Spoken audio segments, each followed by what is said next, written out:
तो 8वें वेतन आयोग को लेकर एक बड़ी खबर सामने आ रही है। सरकार ने नया नोटिफिकेशन जो जारी किया है उसके मुताबिक ये अनुमान लगाया जा रहा है कि कई भत्ते खत्म होने जा रहे हैं। साथ ही पेंशन भी डबल करने का प्लान मोदी सरकार कर सकती है। ये बड़ी खबर केंद्र सरकार की हवाले से आ रही है, क्योंकि मंगलवार को 8वें वेतन आयोग के बाकी 2 सदस्यों के नामों की घोषणा के साथ ही कामकाज के तरीके का भी ऐलान कर दिया गया। नए वेतन आयोग का मकसद वेतन वृद्धि के लिए कर्मचारियों में जिम्मेदारी, जवाबदेही और प्रदर्शन को आधार बनाना होगा। वेतन आयोग कर्मचारियों के वेतन, भत्ते, बोनस, पेंशन और अन्य सुविधाओं में जरूरी बदलावों की सिफारिश करेगा, ताकि ऐसा वेतन ढांचा तैयार हो सके जो काम को बेहतर करने के लिए प्रोत्साहित करने वाला और कार्य प्रदर्शन आधारित हो। सरकार की तरफ से जारी की गई नोटिफिकेशन के मुताबिक आयोग की अध्यक्ष जस्टिस रंजना प्रकाश देसाई के अलावा प्रोफेसर पुलक घोष अंशकालिक सदस्य और पंकज जैन सदस्य सचिव होंगे। आयोग का जो मुख्यालय है नई दिल्ली में होगा। आयोग को अपनी रिपोर्ट 18 महीने के अंदर सरकार को सौंपनी होगी। आयोग इस काम में विशेषज्ञों, सलाहकारों और संस्थानों को शामिल कर सकता है।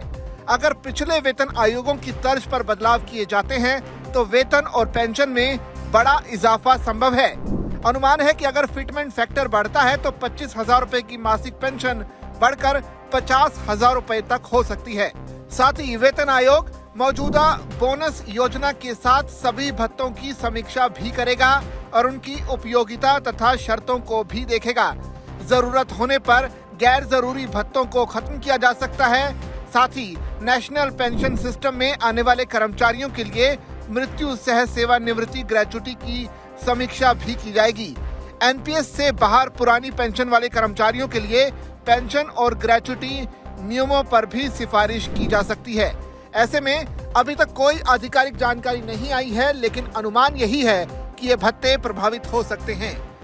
यात्रा भत्ता, विशेष ड्यूटी भत्ता, छोटे क्षेत्रीय भत्ते, पुराने विभागीय भत्ते जैसे कि टाइपिंग, क्लरिकल अलाउंस आदि शामिल। वैसे आप बता दें कि इसके पीछे सरकार का मकसद सैलरी स्ट्रक्चर को आसान और समझने में बेहद आसान बनाना है, क्योंकि अगर ये भत्ते हटते हैं और पेंशन बढ़ती है तो निश्चित तौर पर सरकार की तरफ से एक तरह से आसान सैलरी स्ट्रक्चर बनाने की कोशिश होगी। साथ ही कर्मचारियों के भी इस पर अलग अलग तरह के तर्क हैं।